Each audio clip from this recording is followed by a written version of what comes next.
Hello guys, welcome back. Hope you all are doing absolutely fine.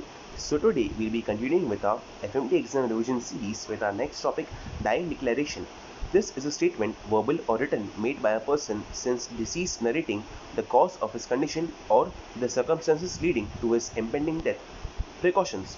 The precaution to be taken while recording dying declarations are ideally dying declarations should be recorded by executive or honorary magistrate.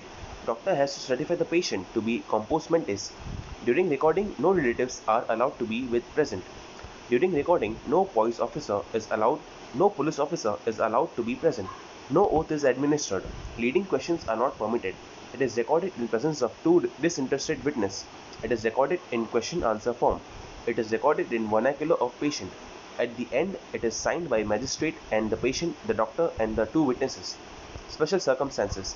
If the patient cannot write, example in case of burns, his oral statements are recorded.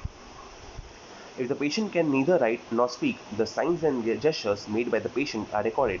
If the magistrate or the doctor does not understand the language of the patient, the help of a third person is taken. If the patient dies during recording, the doctor examines and certifies the patient to be dead, and then the incomplete dying declaration is signed by all the concerned. Importance. The importance of recording dying declaration as per section 32 and 157 of Indian Evidence Act. Every person during last stage of life speaks total truth. Therefore, great sanctity is sanctioned is attached to dying declaration. It is regarded as an important evidence in that case. If the patient survives for a few days after recording, the dying declaration retains its full value.